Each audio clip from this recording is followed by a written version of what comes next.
Marcus Okafor stood at the edge of his penthouse balcony on the 42nd floor of a gleaming Lagos high-rise, watching the city lights flicker like diamonds scattered across black velvet. At 35 years old, he had everything a man could want: a thriving business empire, a fleet of expensive cars, a bank account that seemed to have no bottom, and a reputation as one of Nigeria's most eligible bachelors. Yet despite all this wealth and success, Marcus felt empty inside, like a beautiful shell with nothing living within it. The problem, he had come to realize, was that life had become too easy. Every woman he wanted fell into his arms without effort. Every business deal went his way. Every party he attended revolved around him. There was no challenge, no game, nothing that made his heart race with anticipation. He was bored, and boredom for a man like Marcus was dangerous. It was on a Thursday evening when everything changed. Marcus sat in an exclusive club called the Sanctuary, hidden away in the heart of Ikoyi, where only the wealthiest and most connected men in Lagos were allowed entry. The club was draped in leather and mahogany, with private booths where deals were made and reputations were ruined.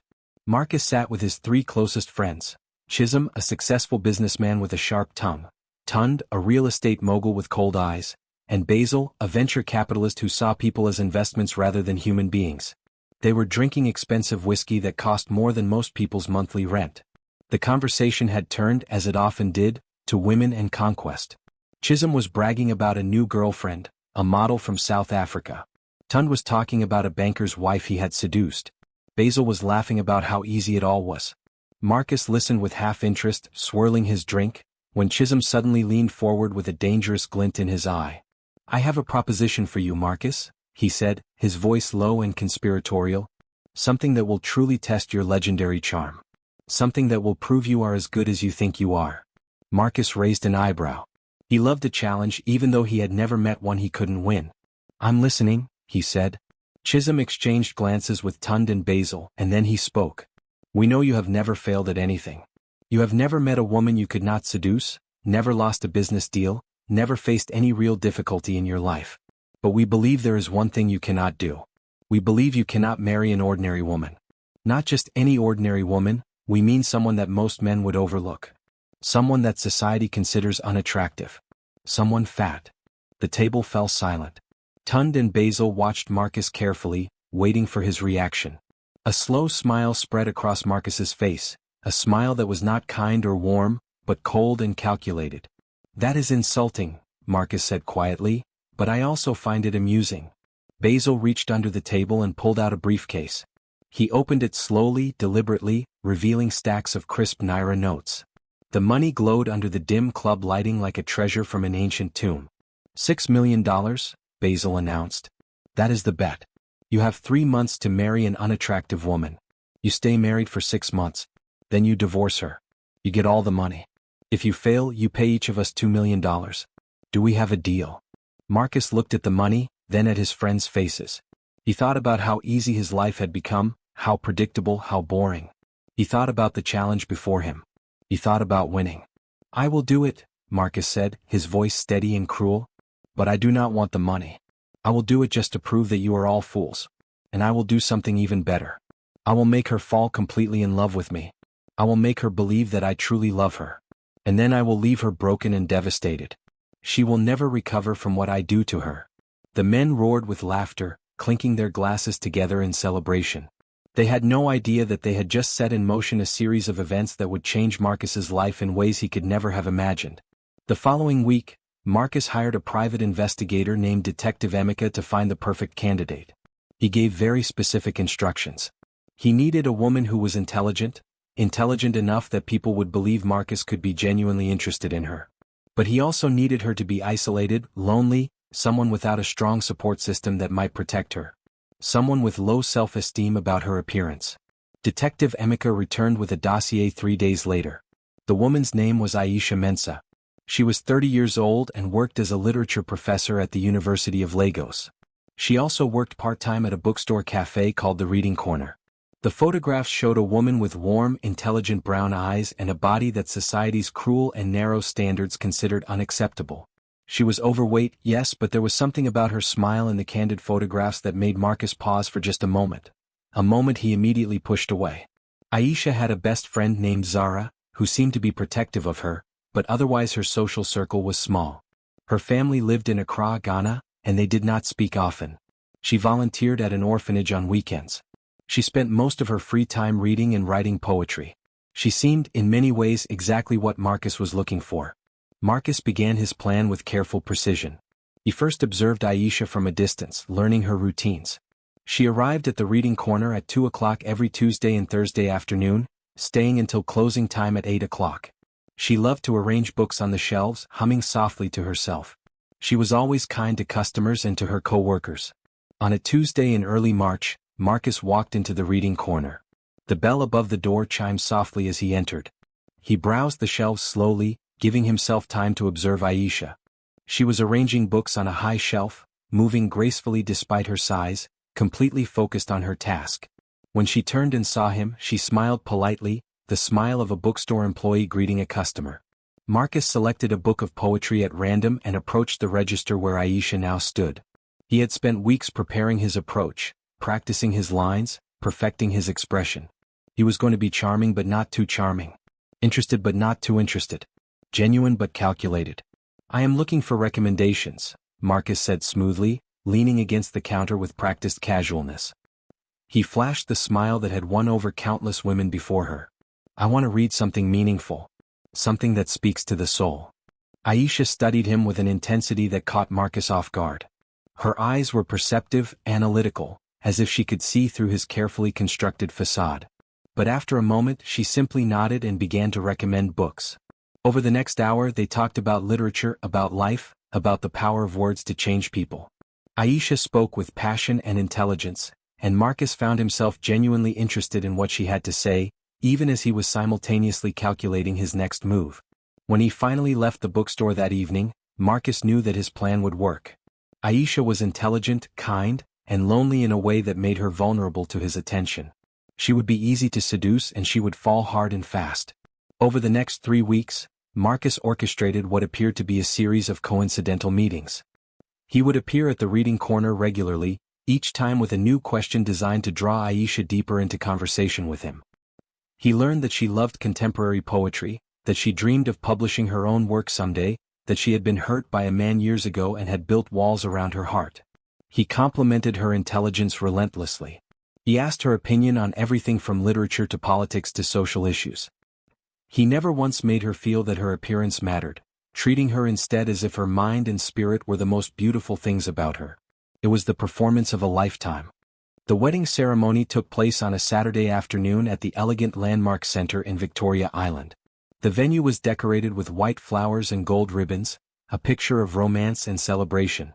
Guests filled the seats, some from Marcus's business world, some from Aisha's university circles, and some who were simply curious to witness this unlikely union. Aisha wore a beautiful white dress that hugged her curves in all the right places. She looked radiant as she walked down the aisle, her heart pounding with excitement and a small thread of uncertainty. Part of her still could not believe that a man like Marcus had chosen her. Part of her still wondered if this was real or if she was living in a dream that would shatter when she woke up. Marcus stood at the altar in a perfectly tailored black suit, his face arranged in an expression of pure joy and devotion. No one in the room suspected that he was counting down the days until he could collect his $6 million. No one knew that this marriage was nothing more than a game to him, a bet between rich men who had nothing better to do than ruin people's lives for entertainment. When the priest asked if anyone objected to the marriage, there was silence. Zara, Aisha's best friend, sat in the front row with tears streaming down her face, but they were tears of happiness, not warning. She had finally believed that Marcus was genuine. She had finally accepted that her best friend deserved this happiness. The first weeks of married life were strange and complicated. Aisha moved into Marcus's penthouse, leaving behind her small apartment and her simple life. The penthouse was enormous, marble floors, floor-to-ceiling windows, modern art on the walls, everything cold and perfect and empty. It felt more like a hotel than a home. Marcus maintained his performance flawlessly. In public he was the devoted husband, holding Aisha's hand, introducing her to his colleagues, taking her to fancy restaurants where they were photographed by society photographers. But behind closed doors something different happened. Marcus became distant. Not cruel, not unkind, but emotionally absent. He would come home late from the office, immediately disappearing into his study. He would spend hours on his phone, his face lit by the screen, while Aisha sat alone in the reading room she had begun to create. When they slept, Marcus stayed on his side of the bed, their bodies never touching. When Aisha tried to hold his hand, he would eventually pull away. She told herself that he was just stressed with work, that he would settle into the marriage with time. She told herself that she was being paranoid and suspicious. But deep down, she felt the cracks beginning to form in the foundation of their relationship. What Marcus had not anticipated, however, was that Aisha's presence would begin to transform his home and, more importantly, his heart. The first change came through the household staff. The penthouse was maintained by 3 workers, a chef named Amara, a cleaner named Kofi, and a gardener named David. Under Marcus's previous management, they were treated as invisible servants. He would bark orders at them without looking in their eyes. He would complain about their work without acknowledging their effort. He paid them well, but he treated them poorly. Aisha changed this on her first day in the penthouse. She learned their names, asked about their families, remembered that Amara had a daughter in secondary school, that Kofi's wife was pregnant, that David's mother was ill and he was saving money for her medical treatment. She insisted on sitting with them during lunch, on hearing about their lives, on treating them as human beings worthy of respect and dignity. "They are people," Aisha told Marcus one evening when she caught him speaking harshly to Kofi about a small mistake. "They are not robots. They have feelings and dreams and families. If you treat them with respect, they will give you their best work and their loyalty. But if you treat them like they do not matter, they will know it, and it will show in everything they do." Marcus waved her off at first, dismissing her words as naive. But he began to notice something. The staff smiled more, moved with more energy, took pride in their work. The penthouse, which had always felt sterile and empty, began to feel like an actual home. More significantly, Aisha began to fill the space with life and warmth. She painted one of the empty guest rooms as a reading nook, decorating it with comfortable cushions and soft lighting. She filled the shelves with books, novels, poetry collections, philosophy texts, everything that had shaped her mind and soul. She played music throughout the penthouse, old Fela Kuti records that spoke of resistance and revolution, contemporary Afrobeats that made you want to dance, soft jazz that encouraged contemplation and peace. The silence that had characterized the penthouse before Aisha arrived was replaced with sound and laughter and life. She cooked traditional Ghanaian dishes, filling the kitchen with the smell of spices and care. She insisted on home-cooked meals instead of the endless parade of restaurant deliveries that Marcus had relied on before. One evening, Marcus came home exhausted from a difficult business meeting. He loosened his tie as he walked through the apartment, ready to retreat to his study as he always did. But then he smelled something that stopped him in his tracks: the aroma of egusi soup, that traditional West African delicacy made with melon seeds, tomatoes, peppers, and spices. It was his mother's recipe, a dish he had not tasted since childhood. He followed the smell to the kitchen, where he found Aisha at the stove, concentrating intensely on her work. She did not notice him at first, so he stood in the doorway simply watching her. There was something about the way she moved, the care with which she prepared the food, that made something inside him shift. It was subtle, almost imperceptible, but it was there. "You are making egusi soup," he said, his voice quiet. Aisha turned, startled, then smiled. "Yes. I asked Amara about your favorite foods and she told me your mother used to make this for you.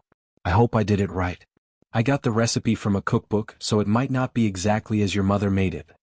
Marcus felt something crack inside him, though he did not understand what it was or why it was happening.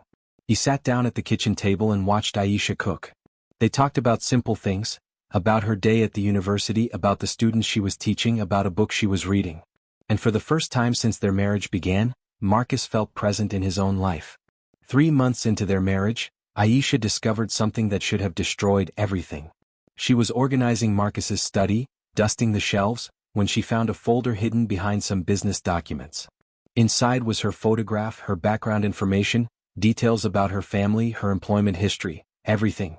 Attached to the folder was a handwritten note from Chisholm with all the details about the bet. Her hands shook as she read the words.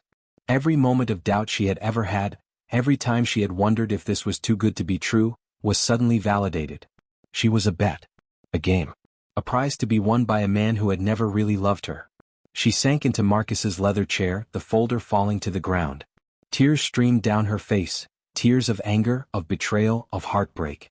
She had given him her trust, her love, her whole heart, and it had all been based on a lie. But then, something stopped her before she confronted him. She looked around the study and noticed things she had not paid attention to before. There was a framed photograph of them together at a recent university event, sitting on his desk in a place of honor. There was her book of poetry on his nightstand, with several pages marked and annotated in his handwriting. There were small notes that he left for her when he had to travel for business, notes that said things like, "I miss you," and "I cannot wait to see you." She made a decision. She would not confront him yet. Instead, she would watch him, observe him, try to understand if there was anything real beneath the initial deception. She carefully replaced the folder exactly as she had found it, and she kept her discovery a secret, a heavy weight in her heart. 6 months into their marriage, Aisha sat at the dining table one morning with a cup of tea in her hands, watching the sunrise paint the Lagos sky in shades of orange and pink. She had been thinking about something for weeks, ever since she received the invitation to present her research at an international conference in Accra. The conference was 3 months away, and she wanted to feel her absolute best when she stood on that stage to share her work with scholars from across Africa. It was not about fitting into a certain dress size or meeting some external standard of beauty that society had imposed on women.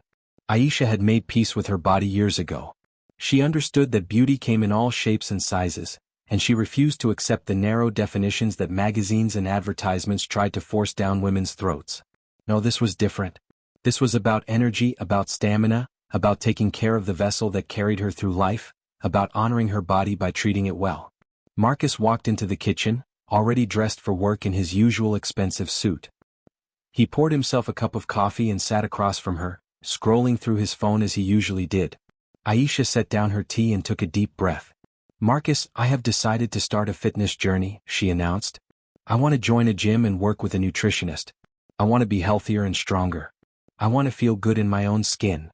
Marcus looked up from his phone, surprise flickering across his face. "Okay," he said carefully as if trying to measure his response. "What? You are beautiful the way you are." "I know that," Aisha replied, her voice steady and clear. "I am not doing this because you want me to or because I think I need to look a certain way for you or for anyone else. I'm doing this for me. Because I deserve to feel good in my body. Because I have research to present, conferences to attend, and I want the energy and stamina to do it all without getting tired or breathless." She paused, looking directly into his eyes. "I want to be the strongest version of myself. That is all." There was no mention of him. No reference to what he might think of her body or her appearance. No attempt to make him complicit in her journey. Marcus realized with startling clarity that Aisha's transformation would be entirely her own. She was not doing this to win his approval or to change herself for him. She was doing this because she had finally decided that she was worth the effort. Something shifted in Marcus at that moment, though he could not quite name what it was. The following Monday, Aisha walked into an upscale fitness center located in Victoria Island. The gym was modern and intimidating, filled with mirrors and expensive equipment and people with perfect bodies who seemed to know exactly what they were doing. Aisha felt out of place for exactly 5 minutes. Then a woman named Bola approached her with a warm smile.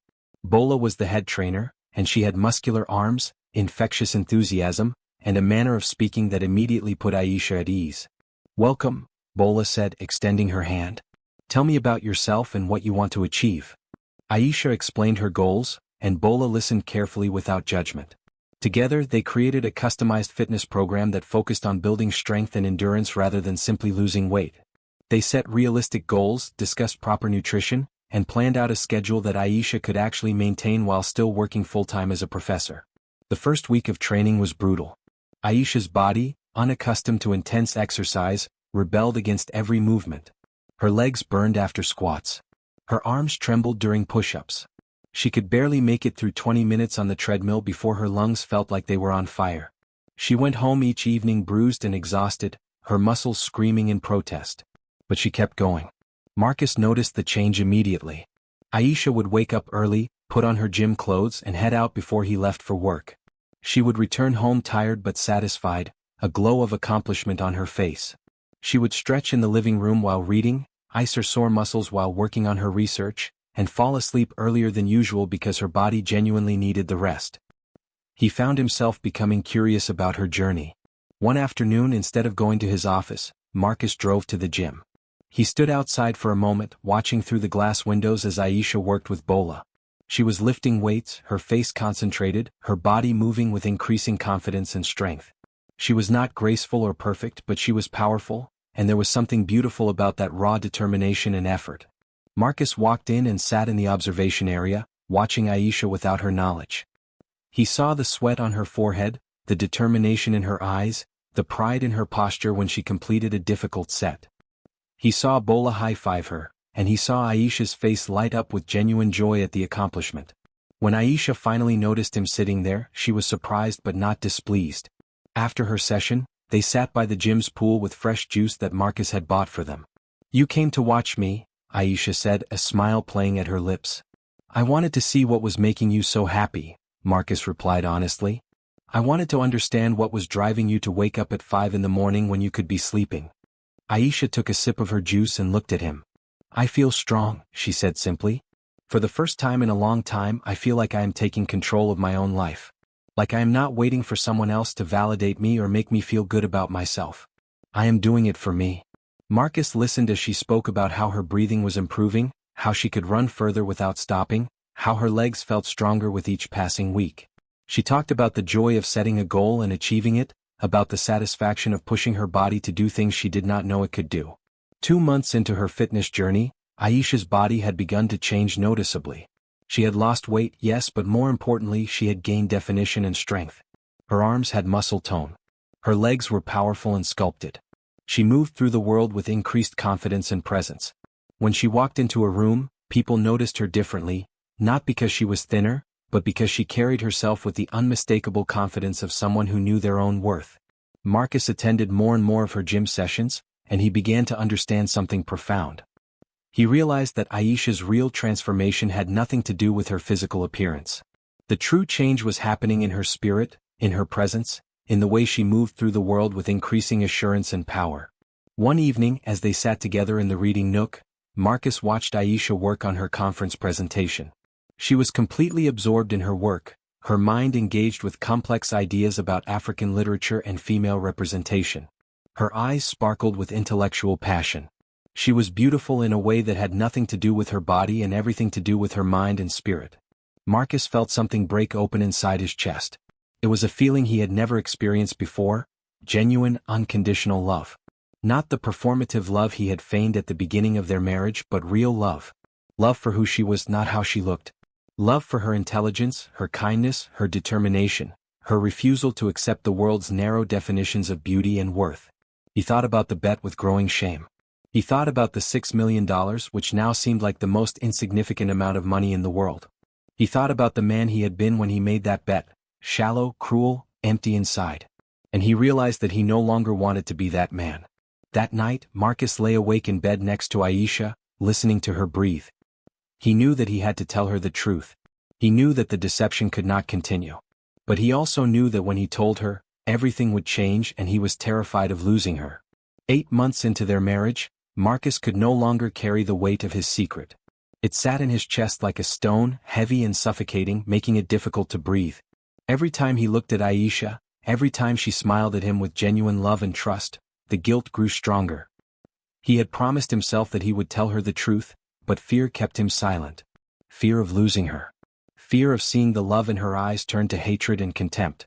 But the universe, it seemed, had other plans. It was a Saturday evening when Marcus's 3 friends, Chisholm, Tund, and Basil, decided to throw a celebratory party at a nightclub in Lekki. The occasion was supposedly to celebrate a new business venture, but in reality, it was an excuse for these wealthy men to gather and brag about their conquests and schemes. Marcus had received the invitation but had planned to decline. He wanted to spend the evening with Aisha, working on her presentation for the Accra conference. But Aisha had insisted that he go. "You work too hard," she had told him, running her fingers through his hair. "Spend time with your friends. Have fun. I will be here when you get back, working on my research." So Marcus had gone, reluctantly leaving his wife at home. Aisha had decided to work in the penthouse's study, spreading her research papers across the desk. She was so focused on her work that when her phone rang at around 9 o'clock, she almost did not answer. The caller was Zara, her best friend, and her voice sounded strange, excited and a little drunk. "Aisha, baby, I am at the club where Marcus is," Zara said without preamble. "I came here with some people from work and I just saw something crazy. You need to know something about your husband." Aisha's heart immediately began to race. "What is it? Is Marcus okay?" He is fine, Zara assured her quickly. "But I overheard him talking to his friends. They were laughing and drinking, and one of them said something about a bet. Aisha, they made a bet that Marcus could marry an unattractive woman and then leave her. They said the prize was $6 million. And Aisha. Zara's voice became softer, more careful. I think that woman is you. I think you are the bet. The words hit Aisha like a physical blow. She sat down heavily in Marcus's leather chair, her vision suddenly blurry. Aisha? Aisha, are you there? Zara's voice seemed to come from very far away. I am here, Aisha managed to whisper. Thank you for telling me. She hung up the phone and sat in the darkness of the study, trying to process what she had just heard.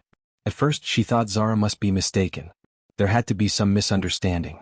But then she remembered the folder she had found months ago, the one with her photograph and background information.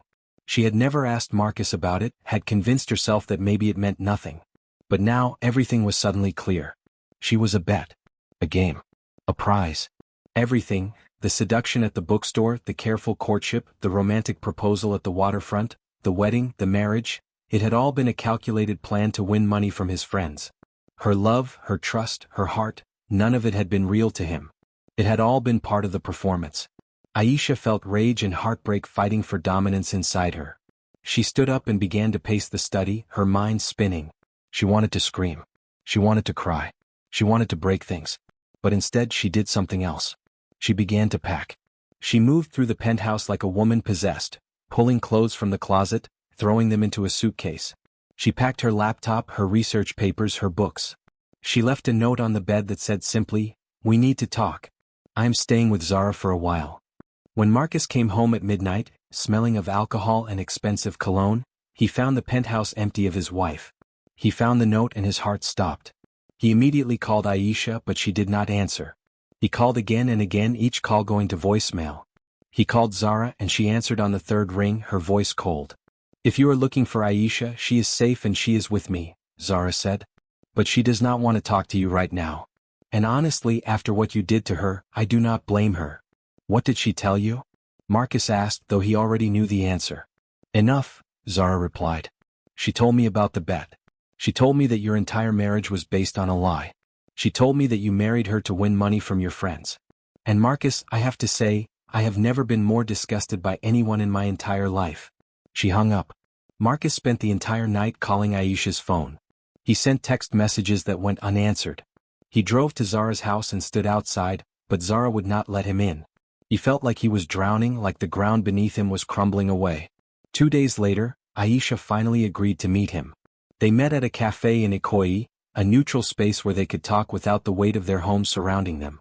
Aisha looked like she had not slept. Her eyes were red and swollen from crying. She wore no makeup and her hair was pulled back in a simple ponytail. She looked broken. "I want to hear it from you," Aisha said quietly before Marcus could even say hello.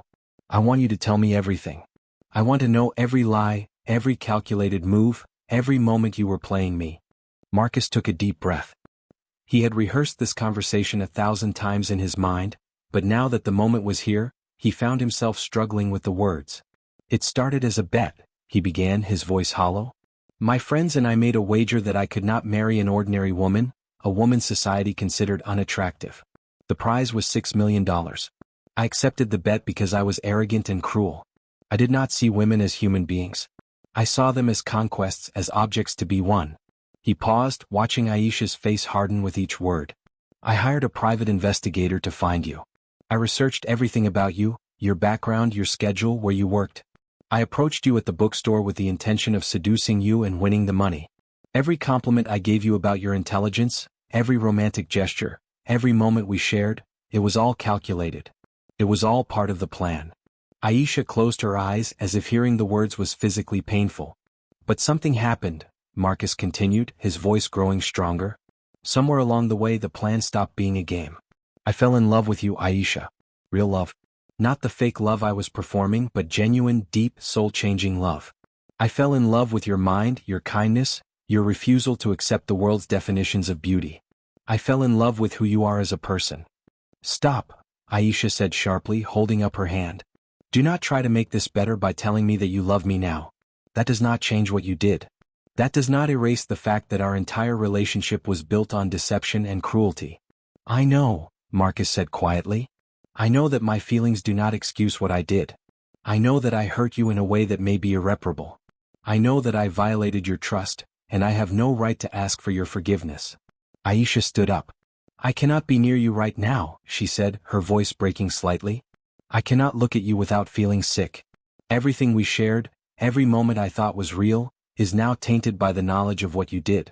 I need time to process this. I need space to figure out who I am when I remove you from the equation. How long? Marcus asked desperately. How long do you need? I do not know, Aisha replied. I do not know if I can ever trust you again. I do not know if this marriage can survive this. Right now, all I know is that I need to be away from you. She walked toward the door of the cafe, and Marcus watched her go, feeling like his world was ending. For 3 weeks, Marcus lived in complete agony. He moved through his days like a ghost, going to work, conducting business, but his mind was always with Aisha. He could not eat. He could not sleep. He could not focus on anything that had previously seemed important. The penthouse, once filled with warmth and life because of Aisha's presence, now felt like a mausoleum, cold, empty, and full of memories that haunted him. He spent hours sitting in the reading nook that Aisha had created, surrounded by her books and poetry. He read her work over and over, finally understanding the depth of her soul, the power of her words, the way she saw the world with compassion and wisdom. He realized that he had married a woman of extraordinary value, and he had treated her like she was nothing but a pawn in a game. The turning point came when Marcus made a decision. He could not undo what he had done, but he could prove that he had genuinely changed. He could show Aisha, through action rather than words, that the man who had made that cruel bet no longer existed. Marcus called his lawyer and instructed him to initiate a transfer of the $6 million. But he did not keep it. Instead, he donated the entire amount to the Lagos Educational Foundation, a non-profit organization that provided scholarships and resources to underprivileged students. He made the donation in Aisha's name, with a public statement explaining exactly why he was doing it. The press release was shocking. In it, Marcus publicly confessed to the bet, to the calculated seduction, to every cruel detail of his original plan. He did not try to hide behind excuses or minimize what he had done. He laid it all bare, acknowledging his arrogance, his shallowness, and the damage he had caused. I made a bet that I could marry a woman considered unattractive by society's narrow standards, win money from my friends, and then leave her broken, the statement read. I approached Aisha Mensah with calculated cruelty and deception. But in doing so, I met someone who changed my life. I met someone who showed me what it truly means to be beautiful, not through physical appearance but through character, intelligence, kindness, and integrity. The $6 million that I won through this despicable bet is now being donated in her name to support the education of young people who, like Aisha, refuse to accept society's limiting definitions of who they should be or what they can achieve. I am donating this money not to seek forgiveness, but as a small acknowledgement of the damage I have caused and the extraordinary value of the woman I deceived. The statement went viral. News outlets picked it up, social media exploded with commentary, and suddenly Marcus's story was being discussed in homes and offices across Nigeria and beyond. Some people called him brave for his honesty. Others called him a fool for confessing his crimes so publicly. Many people defended Aisha, expressing outrage on her behalf. But most importantly, Aisha saw the statement. She was at Zara's apartment, sitting on the couch with a cup of tea, when Zara rushed in with her phone. You need to see this, Zara said, pressing the phone into Aisha's hands. As Aisha read Marcus's public confession, her emotions became a complicated mixture of anger, sadness, hope, and confusion. The old Aisha might have felt only vindication. But the Aisha who had spent the last 3 weeks thinking about everything, about Marcus, about their marriage, about forgiveness and redemption and the possibility of change, felt something more nuanced. She called Marcus that evening. He answered on the first ring as if he had been waiting by the phone for her call. I saw your statement, Aisha said without preamble. Aisha, Marcus said, his voice full of emotion. Let me finish, she interrupted. I saw your statement. I read every word. And I want you to know that your public confession does not make everything okay. It does not erase the hurt. It does not automatically restore my trust. Marcus was silent, waiting. But, Aisha continued, her voice becoming softer, it shows me that you are trying. It shows me that you understand the severity of what you did. And it shows me that you are willing to face public humiliation and judgment to prove that you have changed. I have changed, Marcus said quietly. I am not asking you to forgive me immediately or to come back to me. But I am asking you to believe that I am not the same man who made that bet. That man is dead. I killed him the moment I realized what I had done to you. Aisha felt tears streaming down her face. I need to see this change, she said. I need to see consistency. I need to see that this is not just a performance or another manipulation. Tell me what you need, Marcus said. I will do anything. Over the next 2 months, Marcus proved his transformation through sustained action. He cut ties with Chisholm, Tund, and Basil, publicly stating that he no longer wanted to be associated with men who treated other human beings as objects to be conquered.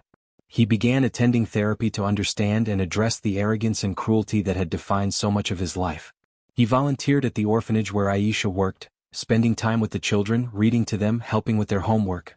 He supported Aisha's academic work, attending her conference presentation in Accra and sitting in the front row, his face glowing with pride as she presented her research to scholars from across the continent. But most importantly, he began to genuinely see other people, not as conquests or as means to an end, but as human beings worthy of respect and dignity. Slowly, carefully, Aisha began to spend more time with Marcus. She moved back into the penthouse, but things were different now. There was no performance, no pretense. There was just two people trying to build something real from the ruins of deception. One evening, as they sat together in the reading nook, Marcus took Aisha's hand. I have been thinking about something, he said. Something that I think could be important. I want to create a foundation dedicated to supporting underprivileged students and promoting the idea that a person's worth has nothing to do with their appearance or their wealth or their social status. I want to call it the Aisha Mensa Foundation, and I want you to run it with me. Aisha looked at him, considering. Why would you want to do that? She asked. Because, Marcus replied, my journey toward becoming a better person started with you. You showed me what real beauty is. You showed me what real strength is. And I want to use my resources and my platform to help other young people understand that same truth. I want to help them see that they are enough, exactly as they are. Aisha felt something shift inside her. Not forgiveness exactly, but perhaps the possibility of forgiveness. Perhaps the possibility of a future. Okay, she said finally. Let us build this foundation together.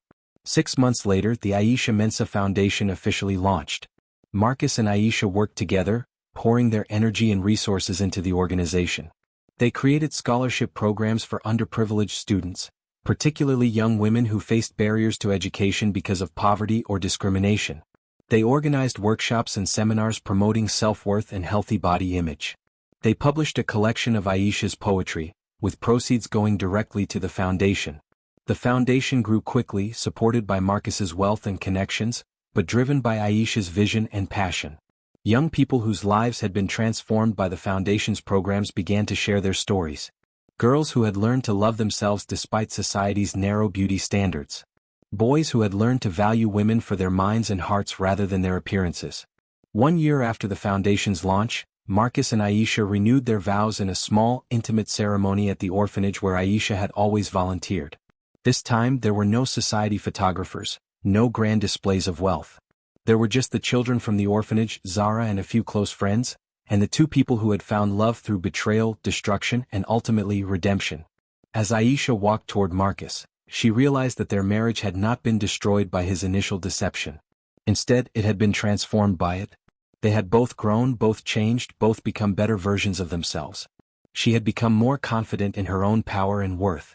He had become more human, more compassionate, more real.